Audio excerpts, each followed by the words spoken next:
Bonjour à tous. Alors aujourd'hui nous allons essayer d'illustrer ce qu'est le principe d'inertie. C'est quelque chose de très important en physique qui permet d'interpréter le mouvement ou l'absence de mouvement des objets. Et donc pour illustrer ça, on va étudier le mouvement de trois objets. Est-ce que tu peux nous amener les trois objets étudiés? Voilà, donc on a une éponge, voilà, un petit peu imbibée, une boîte de feutre, qui a à peu près la même masse, c'est important pour l'expérience, et puis un petit objet, une tomate en bois, voilà, bien rigide, on peut voir, voilà, on va les remettre en position, donc on a notre juge arbitre qui va homologuer tout ça, et on va lancer successivement ces trois objets. Allez, on y va, on commence par l'éponge, voilà, alors ensuite, l'opérateur va essayer avec la même impulsion, de communiquer la même impulsion à la boîte de feutre. On y va. Il faut avoir un geste assez reproductible. Voilà. Et enfin, avec la même impulsion, la petite tomate en bois. Allez, c'est parti. Ouais, donc la tomate est tombée dans l'escalier, c'est pas grave. Mais visiblement, elle n'a pas du tout été freinée dans son mouvement, alors que les deux autres objets, on peut le constater ici, ont parcouru respectivement, alors pour l'éponge, quelque chose comme, tu dirais 20-30, oui, environ 25 cm, et pour la boîte de stabilo, environ 80 cm effectivement. Alors on va revenir en détail sur l'interprétation de ces trois expériences, des mouvements de ces trois objets, et donc parler de ce qu'est le principe d'inertie. À savoir, le principe d'inertie, alors il est souvent attribué à Galilée. Alors c'est pas lui qui l'a formulé de manière précise, mais il en a eu l'intuition. Par contre, on lui doit quand même les premières études vraiment scientifiques, rigoureuses du mouvement des objets. C'est-à-dire qu'à l'époque de Galilée, on ne disposait pas d'horloge ou de chronomètre. Et si vous voulez étudier le mouvement des objets, il faut pouvoir connaître les distances parcourues pendant certaines durées. Donc il a imaginé des expériences dans lesquelles il faisait bouger des billes sur des plans inclinés et les billes percutaient des petites clochettes, ce qui lui permettait de connaître exactement les distances parcourues pendant certaines durées. Voilà. Et le principe d'inertie, donc on le doit, dans sa formulation rigoureuse, on le doit à Newton, et c'est pour ça qu'il est appelé également la première loi de Newton. Alors si on revient sur les différents objets, on va prendre l'exemple de la petite tomate en bois.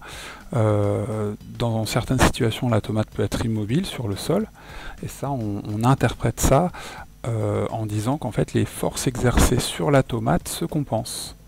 C'est-à-dire que la tomate est soumise à l'attraction de la Terre, qu'on modélise par une force appelée le poids, qui est verticale vers le bas, et la tomate également subit l'action du sol qui l'empêche de tomber vers le bas. Et donc là, c'est modélisé par une action orientée vers le haut. Et ces deux forces-là sont de même direction et de sens opposé, de sorte qu'au final, elles s'annulent. Donc on peut préciser que la somme vectorielle des forces est égale au vecteur nul. Lorsque l'objet est en mouvement, donc nous on a étudié le mouvement de l'éponge par exemple sur le plancher, ou bien de la boîte de feutre, dans ce cas-là, l'interprétation des forces est un petit peu différente. Alors, on étudie clairement le mouvement en repérant les positions successives prises par l'objet au cours du temps, en regardant vraiment à des durées égales, donc il s'agit là de chronophotographie. Et on peut ensuite tracer des vecteurs vitesse qui permettent de préciser clairement le mouvement. Pour rappel, les vecteurs vitesse se déterminent de la manière suivante. Donc à chaque fois le vecteur vitesse est tangent à la trajectoire, il est dans le même sens que le mouvement, et la norme du vecteur, qui correspond ici à la longueur de ce vecteur, est donnée par la distance parcourue, par exemple entre deux positions successives, divisé par la durée nécessaire à l'objet pour parcourir cette distance. Donc ici, pour la valeur de la vitesse au point 3, on peut prendre par exemple la distance M3, M4, donc M3, M4 est divisé par la durée entre deux photos. Alors si on regarde attentivement, on voit que les mouvements de ces deux objets sont rectilignes puisqu'ils sont portés par des droites. Les différentes positions successives sont rigoureusement alignées. Rectilignes, par contre, c'est des mouvements rectilignes ralentis puisqu'on s'aperçoit que les vecteurs vitesse ont des normes de plus en plus petites et ce qui revient au même, les positions sont de plus en plus rapprochées les unes des autres.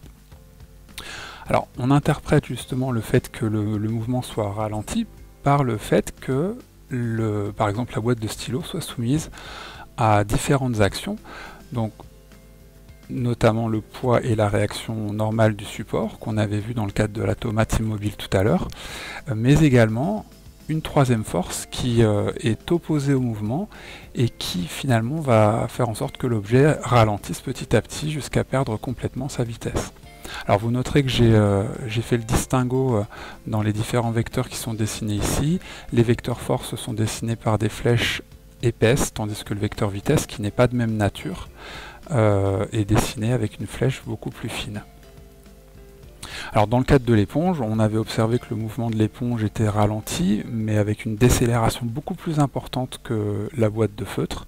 Et bien on interprète ça en disant que la force de frottement créée par le sol a une norme plus importante que la force de frottement créée par le sol sur la boîte de feutre.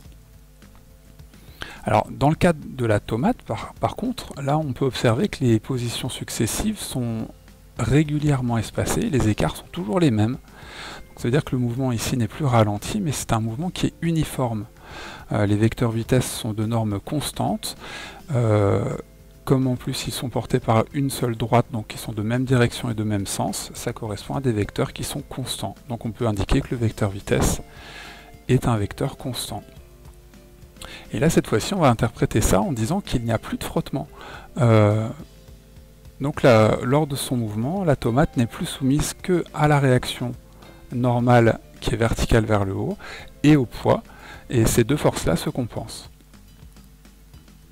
Donc quand il n'y a pas de frottement, les forces se compensent et le mouvement n'est pas changé, le mouvement est inchangé, et donc on a un mouvement rectiligne uniforme.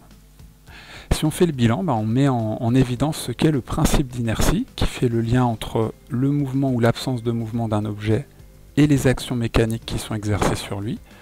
Premier exemple, lorsque l'objet est immobile, les forces se compensent, et bien le vecteur vitesse reste constamment égal à 0, l'objet ne bouge pas. Et si l'objet est soumis à des forces qui se compensent et a été mis en mouvement à un certain moment, et bien il va conserver ce mouvement tant qu'il n'y a pas d'autre action.